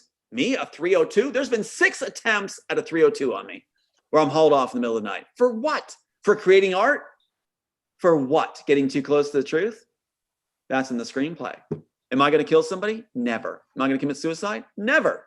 If I end up dead, the FBI, the CIA did it, not me. And I'll never do it, because life is too amazing. And I'm here to serve, and I have compassion for all life. I would never take myself out. Sorry, Brian Fitzpatrick, lifelong FBI agent and congressman for Pennsylvania, who's rewarded my sister to a sick level, to a very sick level, and made her into a monster. No, I won't. So stop your 302s and stop it on other citizens. They can haul you off in the middle of the night. Now they got psych people attached to it, and rewarding these thugs, these police chiefs who go to the FBI Academy in Quantico, and they're being rewarded. And so they can come rubber stamp you, no trial, no process. You're shut away for the criminally insane, and they take all your intellectual property. There's the new theft process. We've got to stop it now. What they want to do is get rid of all the intellectuals. They did this in World War II Germany. Get rid of all the intellectuals that create great work so they can have it in-house and own it. They want to bleed us like a bear. And what that lady, Stephanie Tanner, told me, whose sister is married to the Patrick, the legal at Warner Brothers, I was supposed to marry her, she said. What she told me was that I was putty in their hands. The murder of my sons was to make me putty in their hands. So they kill your sons in order to make you pliable, to break you. Well, that's like mafia, to break you. Yeah. So so instead they couldn't put dirt on me, so they kill my sons, and that's supposed to make me pliable. So here's a conspiracy theorist thing for you. Mm-hmm. RDS, I listened to him the other day, and he is ex-CIA, and he said it's really easy for the deep state to hack in. I'm sure it's easy to hack into my computer and to upload certain videos on your computer, with the little ones on it. And then all of a sudden, here comes a 3-letter agency kicking your door in because you've said something, or I wouldn't be surprised if I start canceling out on this video as I'm speaking about this right now. Then next thing you know, those three-letter agencies show up at your home, kick your door in, grab your laptop or your computer and say, well, we're arresting him because he had certain videos on his computer of little ones because they needed to get rid of me or whoever. So he knows this. So he's got some type of firewall or programs and stuff that he's constantly cleaning his computer and always paying attention to that, so they cannot take him down because of that, because he fears that is probably one of their biggest weapons. And I don't know if it's true. It's true. Just something that I think about at times. It's true. When I was out at Hollywood, I talked to there was a cashier at one of the Ralph's. There's Ralph's food chains are out in California. And so I'm there, and this cashier is talking about, what do you do? What do you do? I said, I'm a writer. Then she told me about Warner Brothers personnel. There was a Warner Brothers neighbor personnel, and he was hacking into her systems to practice hacking in and putting things on. She took him to court and won. So they practice on their neighbors. They're practicing. So yes, they do. I woke up one morning and my screenshot was a naked woman. Did I put it there? Nope. Not interested in that. And that's what they put on there. They're showing they can do it. You're right. And then that's why they probably said about the engineer, he's suspected of downloading an illicit image. You're going to break his door, no knock entry with guns drawn? You better embarrass that poor man. That poor man. And then they do this whole article about how this former neighbor, they got a former neighbor to say, well, yeah, he wasn't very kind. He yelled because he thought I was making too much noise. Too bad. So what they do is my sister is they have her ready to say, oh, he was suicidal, angry, and bipolar. She kept repeating this to me, saying, this is what I'm, you're suicidal, angry. On the death of my son, Sean, Spielberg's plan, death of my son, Sean, I get a phone call from my sister who cut me off for 2 years. What's she saying? Not offering condolences. She's calling up going, Tom, this is your sister, Julie. I'm like, oh my God, I can't believe you called me, Julie. Thanks so much. I'm so sorry. Look what happened to Sean. Then she doesn't even say, I'm sorry what happened to you. She goes like this, like a robot, like an evil robot. Tom, you have to say to me that you're angry, bipolar, and suicidal. Are you serious? Does she have a soul left? And when I said, Julie, what are you doing? Why? Sean just died. Why are you saying this? And you hear this guy in the background going, she's claiming it's a school. So she's being told what to say. And she does it for rewards off the charts. CNN, spokesperson on CNN.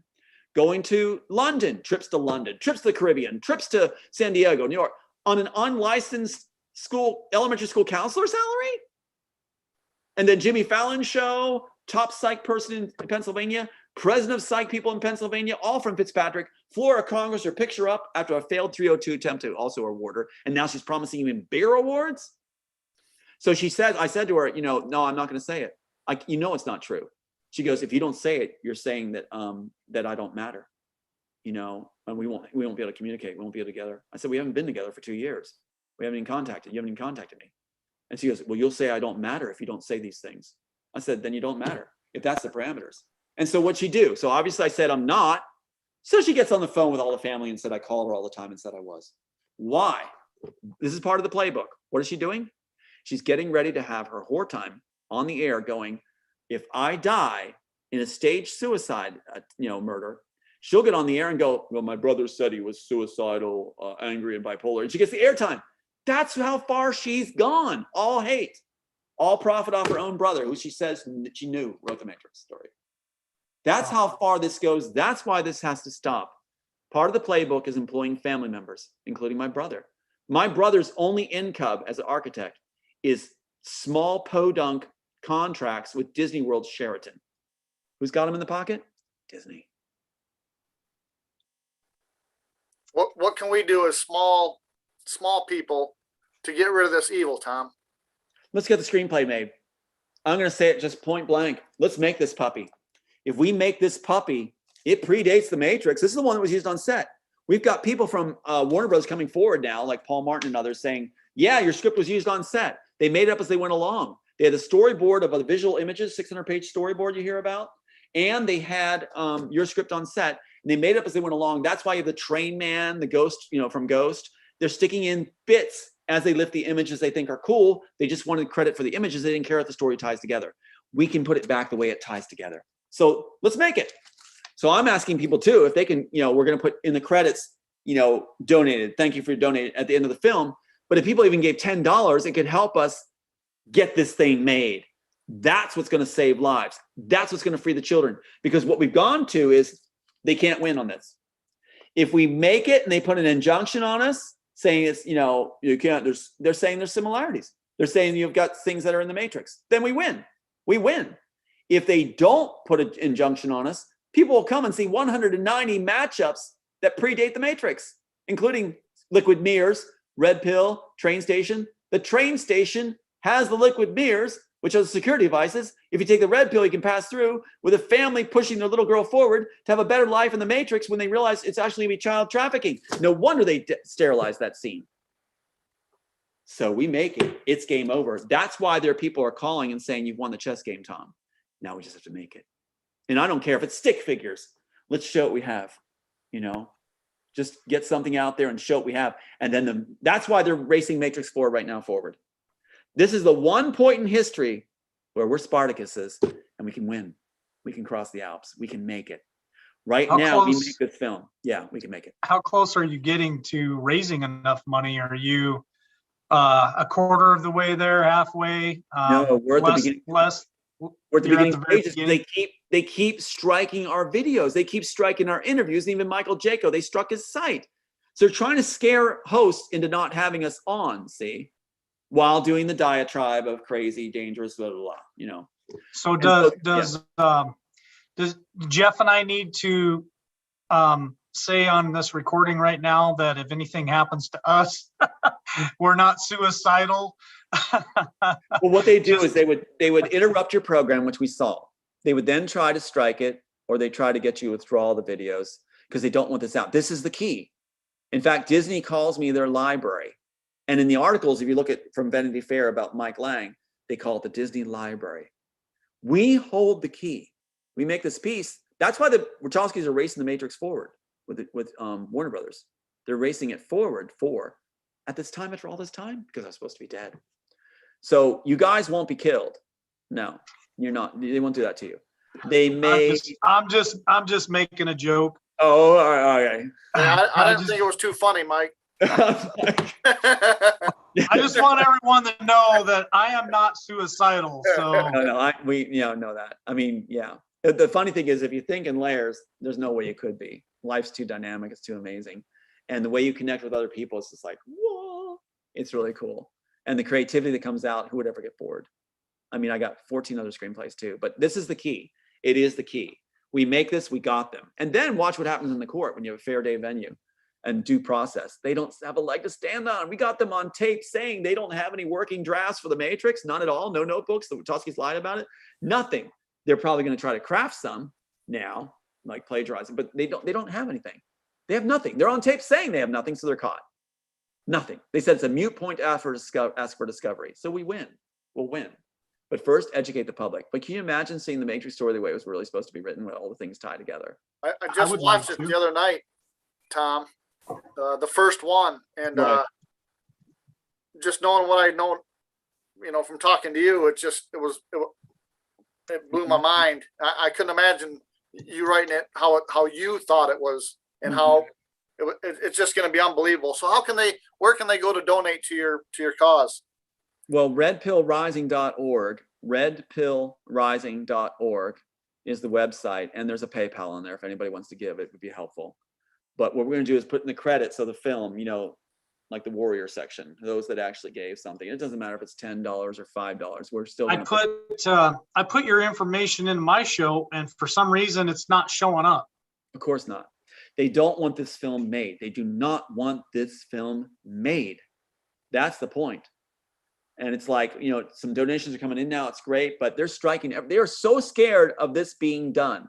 Sophia Stewart called me when the first channels like Sarah Westall had me on and Red Pill 78 had me on, and they started striking all these sites after they got all these views.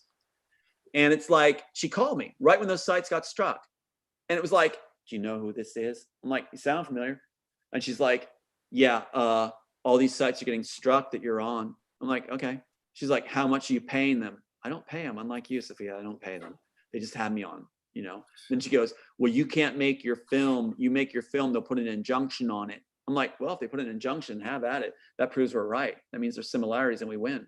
If they don't, then we win anyway. She didn't know what to do. So then she goes, well, you won't be able to get your case because the judge ruled with prejudice. I said it was all fraud. We will have our day in court. With all the fraud that was on the thing, we'll be back. We'll have our day. We'll actually have due process. So that's not going to work. This is the first time she didn't curse me out, got stuck, didn't know what to say. And finally, we just ended the call. She didn't know what to say. She tried her three main points. What she did was revealed as an insider what their main concerns are. Making the film as is, the Immortals, right? Make your story. Doing the case where we actually win, and the interviews. That's the three things they're most concerned about. So donating to the film through an interview, which leads to the case, there's our triple threat. Yeah. That's what keeps them up at night. If you want to see Tom Hanks sweat, there you go. Well, yeah, I'd like to see a lot more than that, Tom, but I got to go back to the whole, whatever he did and whatever I did are the same. So, well, I can't tell people what to do. If you got, like, if somebody went like, okay, I'm swinging the axe, I'm not going to stop them. I won't swing the axe, but I'm not condemning people that swing the axe. If they've got a passion where they lost their sons and they suffered through this stuff, then it's between those two. It's between them. And I don't condemn the person that does whatever they need to feel in their heart to do. I'm not going to condemn them. Well, I think God will take care of them. Yeah, I believe he will. Right now he's doing it. I know Michael Jacobs' channel got taken down. Was it before or after I saw you on that interview? Or has he been taken down twice now? I think it may be twice. He was taken down after my interview. It hit 170,000 plus. Yeah, they can't have that. They can't have that. Look who they went for. Sarah Westall, major one there that went all over the place. And then it was Red Pill 78. Red Pill 78 was going to have me back on within a week on a Tuesday. And he was having Nicholas Jackson, Sophia Stewart's #1 guy, came on the program, made some statements in favor of me saying, yeah, Sophia Stewart was the plant. She was working against Tom and was working for Warner Bros. He said that on that program. And so we were going to come back within a week on a Tuesday and have him on with me. That's when they struck his channel. See, they protect their own. So yeah. And that's why Sophia Stewart called me. And I got her on here, the date she called me. So, but it's then amazing. I saw you. Yeah, I saw you on Carmen Smith too. Yeah, she's that great. was a good interview with you and Amanda, right? Am I saying that right? Or Angela. You and Angela were on there. So I watched that show and I reached out to Carmen because I think it'd be really cool to have you and her both on my channel at the same time. because you guys are so layered thinking. I just sit back and watch the action happen between the two of you guys. And I reached out to her, so maybe if she's watching today or tonight or something, I'd love for her to. I sent her my email. I'd love for her to reach out to me and say we can't get the two of you on at the same time. You just got me a great idea. I appreciate that. I'd love to do that. It's like a lot of people will say, well, layered thinking, you talk too fast. We think fast. We think very, very fast. And like this NASA scientist called me and he's like, Tom, the only reason is you think so quick, you think things so fast that's why you would talk fast. And you're not even on a script. They try to say you're on a script. I'm just speaking the truth. And they check everything I say. I have to slow it down, but they check it and it's all true, basically. So what happens is when you have two people that layered think together, it is fascinating. Then it makes sense to people when you hear a conversation between layered think. And that's why I want you and Carmen on my show so bad, because I want to show my viewers what it's like getting two like-minded layered thinkers together and just watch them communicate between the two of them. I just stand back and ask a few questions and you guys can answer them and just, it'd be amazing. I would love that. What's funny is our calls get tapped a lot. Even my mom said that she hears male voices and stuff. She heard a lady screaming. We get tapped all the time. We'll hear it, it switch over to something else. But when you have like that layered thinking going on, they don't make a sound.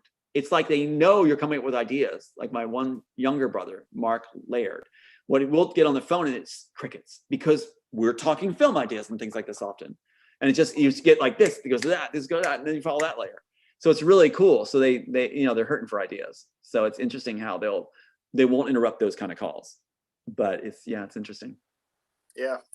Well, we are the news now.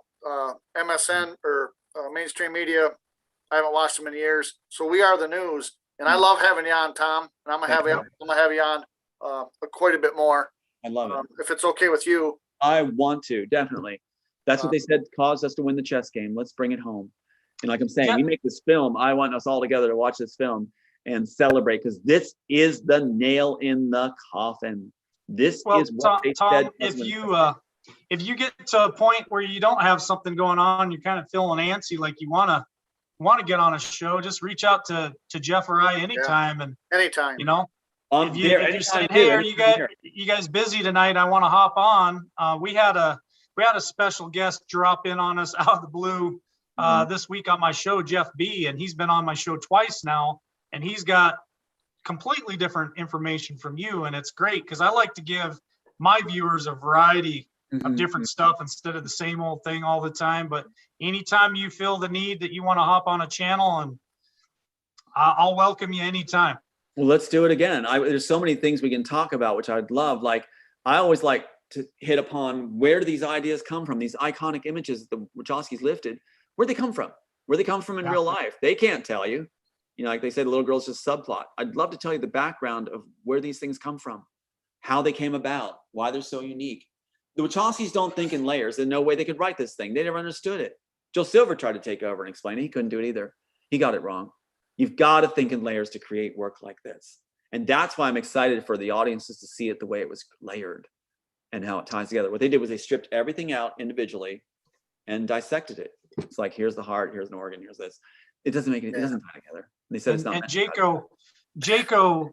Jaco's a layered thinker, and I like listening to him talk too, because I mean he's even different than you, and he talks about other things too. So one of these days I'd like to get him on here too, and let you guys show us how you guys can do that stuff and teach our audience about it. And I feel like it's kind of like the old saying, you become who you're around all the time. So if I want to be a layered thinker, I got to be around you guys as often as possible to get to that level. And I'd just love to have you guys on anytime. That's really cool. I wanted to offer something then as just a concept builder.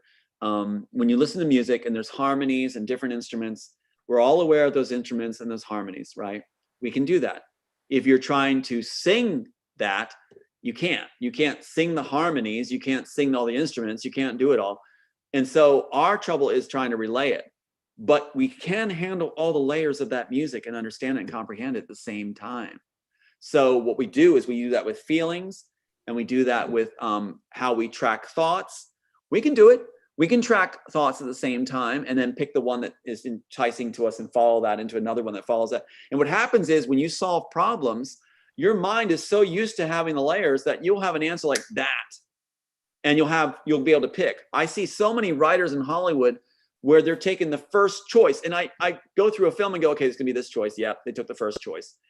Don't take the first choice. But if you layer think, you'll have a bunch of ones that you pick from as you're writing without breaking your flow, and it's beautiful.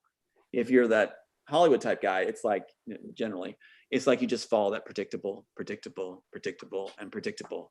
And it's just like, I can't watch movies. So it's like, but I can't wait till the actual writers get to put their pieces up. Then I'm gonna go eat some popcorn and check it out. Yeah, they want a bunch of yes men, and I believe you're not one of those, Tom. No. What do you think about Mel Gibson as a person and Keanu Reeves as a person? Okay, Mel Gibson. I think Mel Gibson wants to do the right thing. I think that Mel Gibson knows exactly, or I've been told, he knows exactly what happened to me, because he's the one who's the plausible claimant they made for bringing the Wachowskis to Hollywood. And I would ask Mel, Mel, why'd you fall for that?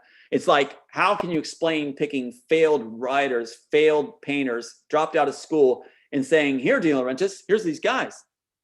Why would you bring them to Hollywood? How'd you meet them, of all things, when they're just, meh?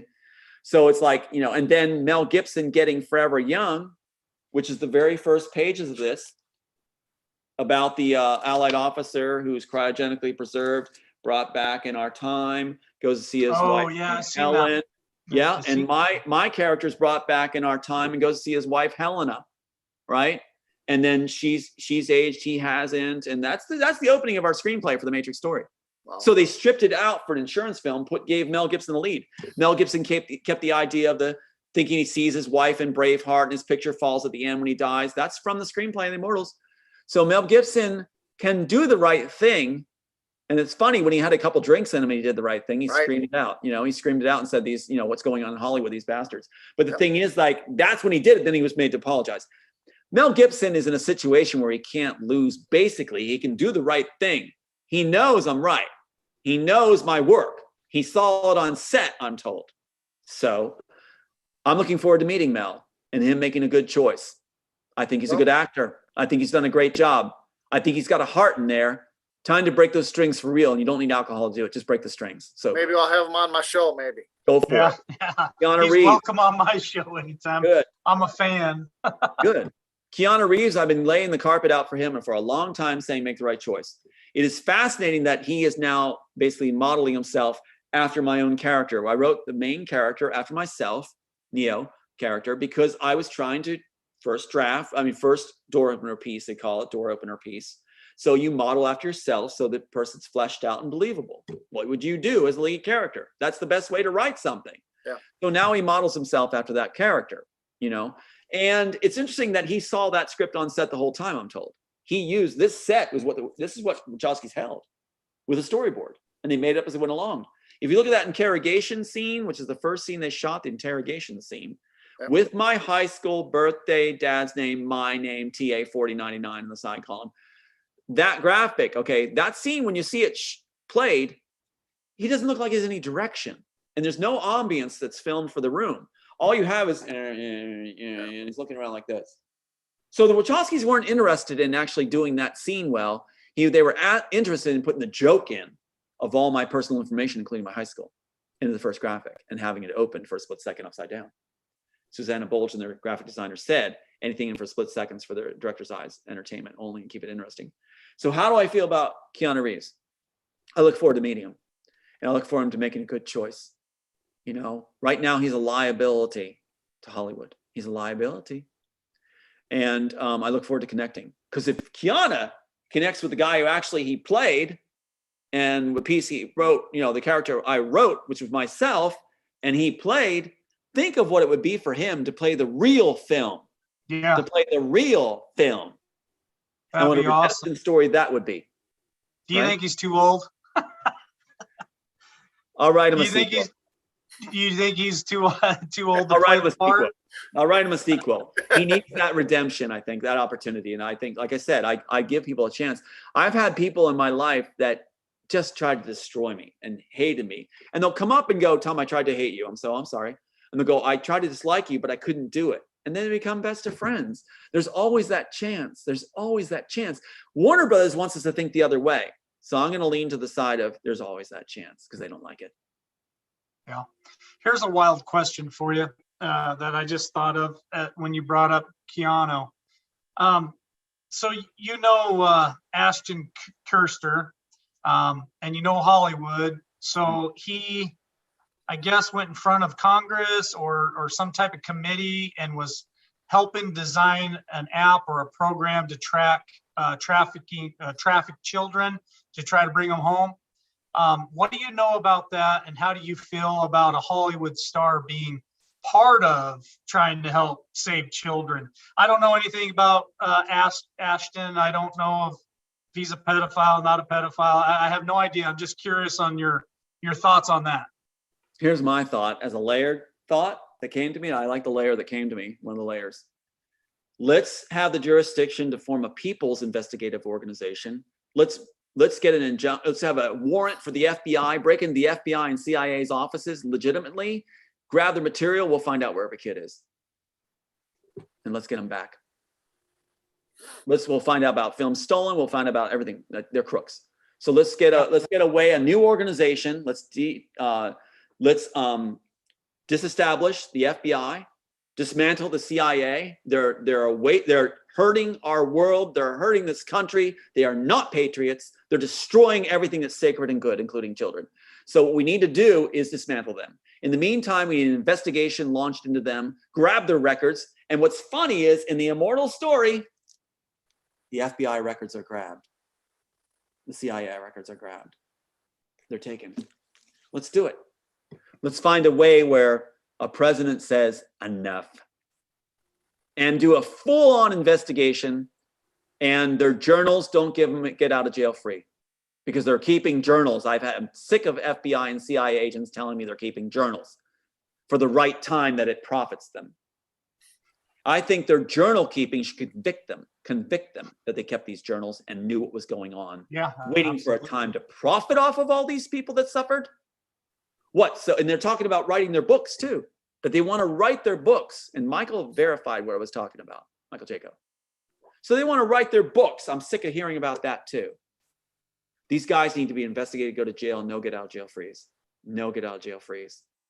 You go to the FBI and CIA, raid their offices legitimately, you'll get all the children free. You'll find out where they are.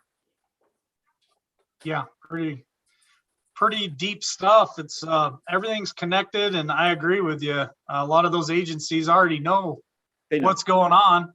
They know. I have no doubt, and you're right. I was saying too that, what happens is whenever I did an interview talking about the FBI and CIA and the children thing, I even predicted, I said, watch for the news next couple days. They'll have maybe 20 or 100 children freed and claim they're heroes. They did. They said, we released 20 with the sheriff's department, 20 children in Atlanta. I'm like, my God, they did exactly what I talked about. They're doing a few to look like heroes to cover up. They always react. They always react and try to cover up. And so they did it. They do these little articles for the media to make themselves look like the good guys and do cover articles. They did the same thing for Brian Fitzpatrick. Can I share the screen one more time? Yeah, go for it. Okay, watch this. Here's the cover article for Brian Fitzpatrick when he was trashing Trump and he was in the Ukraine, and a congressman. They did a cover article in our local paper, The Intelligencer, because I was revealing them. So they did a cover article. And it talks all about how the FBI doesn't usually go international. They're not supposed to. They're supposed to be on U.S. soil. But these go international all over the place. And how they have an anti-corruption department, really. And how they destroy the life of these overseas attorney generals, basically, in Ukraine, the equivalent of. And this is the guy that rewards my sister completely. Complete monster. So anyway, that's what we're dealing with. A very in-depth, crossed-over system where the FBI is connected to the CIA, connected to Pat Robertson's organization, connected to Disney, connected to Universal. You saw the Marcus Bradley Marcus, and that's how they operate. That is Joel Silver, Steven Spielberg, FBI henchman, the Marcus brothers. Yeah, it's unreal. It's unreal. They don't think anybody will believe it. But I mean, if you're a good writer with great people, you can get it across. You can make sense. I mean, they're handing us just think of the film when the attorneys say the real life film. Think of when the real life film is made, and all the pieces come out. All the pieces come out. People will be like, "Oh my God, thank you, all of you that saw it through and had the courage and tenacity to do so." And I include you too. Definitely, we did it. Yeah, it's going to be unreal. I can't wait. After this is over, I'm going to go donate. And I encourage others to. So I'm going to wrap this up. Okay. And Tom, anytime you ever want to come on my channel or even probably Mike's, he would probably be okay with it. Just give us a call or whatever. We'll make time for you. I know there's a ton of stuff. Surprise us sometimes. Okay. Surprise us one time and just be a live caller. All right, I'll try to be a live caller. And anytime you want to you have a slot you want to have me on, contact me. I'll be there. I love you guys. You guys are great. It's like I always wondered, where are the guys that actually, are the masculine guys that actually, have the heart, the compassion, the strength, the courage. Where are you guys? And you're right here. And so is Michael Yako. And I'm just meeting them now off the charts. It's like, the brothers I never had. So it's really cool. It's really cool. It's an honor. I know Chabal had a question for you, and I don't know if he asked it or not, but he talked to me about it. He said, why do you feel comfortable coming out now, or have you been trying to come out the whole time? They just silenced you. I've been trying to come out the whole time. Okay. That's why I whispered through art. The reason this piece was written, they're now saying documentary, I whispered through art because I didn't think I'd have a voice. I thought I'd be dead. Right. So what I'm doing is I've never shut up. It's just that you look the trail, canceled, hauled off, sure. Programs cut, jobs taken. That's what that Marcus Bradley does. That's what they do. Those plants are supposed to harass you all the way. Death of sons, family bought, all that stuff. So basically, I've been dodging bullets from Go for 33 years, and you've been in the Matrix, just like Neo when he had to lean back and dodge all those bullets. Yep, they put me in my own film. They actually say they put me. Wow, it's crazy. Yeah, that's why you haven't heard it yet. Now, finally, but look at the trail of canceled programs. Cut. They just keep, and then the players that are the handlers, you have handlers, anonymouses. What anonymouses do, we call them anonymouses. Their job is and that's what Marcus Bradley is. What they do, or Bradley Marcus, they go to people someone you date, jobs, work with, anybody.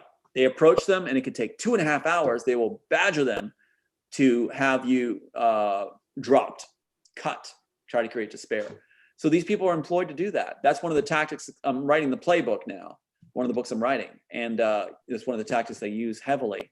It's the brown shirts from World War II that harass, disrupt, destroy, ruin your life. And that's their job. They started with ex-security guys from Pat Robertson's organization, who were actually police who went back and forth as security guards for Robertson. That's the ones they first set upon me, including some of the students and things like that, and professors. And then they turned it into this whole hire people that know you. I had a guy named Mark Colmer come all the way from where I was born in Abington, Pennsylvania, to Maui to work at the place I worked at to try to destroy everything. A Jewish Zionist came in and tried to had me kicked out with an information meeting, everything. And he's a pedophile. Isn't that incredible? He still goes on Maui all these years later and approaches people I know and goes, what about that Tom Althouse? Boy, he's one crazy guy, an angry guy. Talking points. What's he doing talking to friends of mine even yet? It's his job. It's his job. That's why you haven't heard this before. That'd be a nice workplace, Maui. Yeah. I loved it there. I loved it. And it was all taken. I had a house, a condo, all taken away. For a while, Disney was courting me there too. And then they took everything. So yeah. But this is great, guys. This is great. So yeah, just call me anytime. I'll come on and I'll try to surprise you once. Okay. Liberty Warrior tries surprising me sometimes because I just got this Zoom going and I'm not real tech savvy and all that. So he likes making me sweat, which I in turn make him sweat. And it's just, we'd love having you on, Tom. I think you're a great person. Well, thank you. I'm gonna venture out to audiences too. You're seeing the time where men are finding themselves. They were finding our place in history, our place in the world, and we get to really be men now. No more of this coward stuff. No more of this sellout stuff. You'll see us unshakable, fearless, courage, compassion, dedicated. We will come through. That's and, gonna and the women are strong too, and they're coming out in force. And the women are at times leading the charge, and I love that. You know, I pray for them, and we got a couple ladies that follow our show, and they started their own show, and we have them on, and yeah, it's just helping each other out. But the women are just as strong as the men, and they're moving the line forward. And I use hashtag move the line forward. Jeff uses it, Chabal uses it. Nice. And that's how we tie everything together, and we're trying to push this line forward and get to the end goal, which is to win. Yeah, 80% of my supporters are women, and it must drive Robertson crazy and Warner Brothers crazy. But yeah, they're fierce, and they're dedicated, and they're strong, and they're articulate, and I love it. I really love it. You're absolutely right. Smart too. Yeah. But oh yeah. I don't know if the wife heard me say that. I don't know. But it's cool. It is really an amazing time in history, and we have the opportunity to be alive at this point in history where it all comes to be good, where we got to be in this time, and thank God we're here. I am honored to be among every patriot, every fighter, every person who's like standing up for what's right and for the children. There is no greater time in history than to be alive now and to stand up with courage. I agree, Tom. Absolutely. Your grandkids or my grandkids or people down the road or in 20 years are going to ask you, what'd you do during that time? What'd you do during 2020? Did you sit on the sidelines, or did you get in the fight? And I don't like being on the sidelines. I like being right in the middle of things, and I like having good people around me to bring me up with my critical thinking and my layered thinking. Yes, it's just we're all helping each other, and it's very. I just can't wait to see where this is going to go. It's gonna skyrocket. I think it's great. It just made me think of something from Michael Eisner too, because they listen into what we do. Disney's very much tracking whatever we do. And for Michael Eisner, why don't you start taking care of the children? And why don't you make it right with my family, other families? And instead let them enjoy Disney World. Don't make it a predator ground. Open it up. Take care of children. Treat the writers right, and give us our dues. And if you want your legacy to be good, do the right thing, because our legacies are going to be golden in the end. We have the facts, we have the proof. It's game over, as your contacts say. So, as Bob Iger was going to talk to me, do the right thing, Michael Eisner, for all these people, all these kids. And you've got the ability to do it. Make a good decision, and you have your legacy intact the right way. Yeah. Absolutely. Okay, guys. All right. You guys have any final words before we part our ways? Go ahead, Mike. Well, my final words is I just hope that all the viewers are open-minded and give what Tom has to say a chance to sink in. Like he says, take it and let it sink in, let it sit in there and ferment a little bit before you make too many judgments and stuff, because I think Tom has a lot of good stuff to say. And the last thing that I have is I'm going to go ahead and keep my time tonight at 7 Central.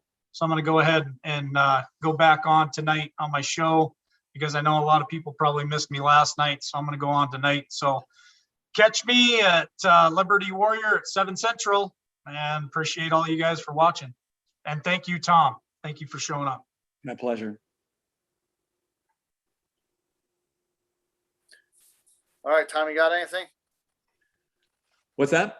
Yeah, you have any last words? Oh, last words. We're still on. Okay. Well, yeah, I would say good things are coming. It's going to work. Just realize if you're speaking up and people come at you, shills or whatever come at you, just realize in the future, that's when you'll be seen for who you are. You'll be honored, and people will wish they had been you. They'll wish they had been in that time and made the choices you made. Children will be reading about you in history. The collective, all of us that stood together, and all those women that stood together will be known, and will be known for what we did. So if there's noise right now, or if you're getting cut down, don't even sweat it. Just keep it all positive, keep everything on the table, and realize you made a difference when it mattered most. And that noise and that nastiness coming at you just makes it even better when the people see what you did in the future. You made a way for peace, made a way for a brilliant world where humanity lifted up and became better. Yeah, absolutely. Thank you both so much for being on. and we're going to be on. I'm always on Liberty channel. He's always on my channel. We got to get Chabal on here. Okay. He says he's not really smart, but I don't believe that. I think he's a borderline genius, I think. So when I first started out my recovery, there we had a counselor, and she would say, when you get in trouble, and you already brought this up, Tom, you can think of the STAR method. So which is and everything for me, I got to keep simple because I'm kind of a simple guy, and let's just keep it simple. So STAR would be stop, think, and then react. So STAR, stop, think, and then react. A lot of times in my life, I would just blurt out something and I later regret it. So if we can all do that, just stop, think, and react, I think the world will be a lot better place. And once again, I just thank you guys so much for being on here. Thank you for all the people watching and in the chat room. We'll be doing this again. We're going to do this quite a bit. Tom's got a ton to say, and he just helps, in my opinion, helps everyone out with the layered thinking. And what I told Jeff the other day is you've kind of built the foundation for our show. So all of our viewers have heard that your start, and now you're just kind of building it up from there, and we can take this anywhere you want to go, because a lot of my viewers have already seen the first show we did, and they're here now watching. And so you've already built the foundation. Now we can just take it to whatever level you want to take. Fantastic. They just froze it right there almost. Just froze it. All righty. Still Well, there? I'm going to go ahead and sign out. Appreciate it, guys. Just a freeze. All right, we're going to end it, Tom. So we'll be talking. There we go. I hear you now. Okay. Yeah, we're going to end it. Yeah. It says your internet connection's unstable. That's right. But yeah, someday I want to talk about the playbook, like what the playbook is, what you can expect in the courts, what you can expect in intellectual property ripoff, things like this, how they monkey it, work it, try to block due process. I think it'll help a lot of people. Yeah, that'd be great. Cool. All right, Tom, love you. All right. Take care. Yep. Bye.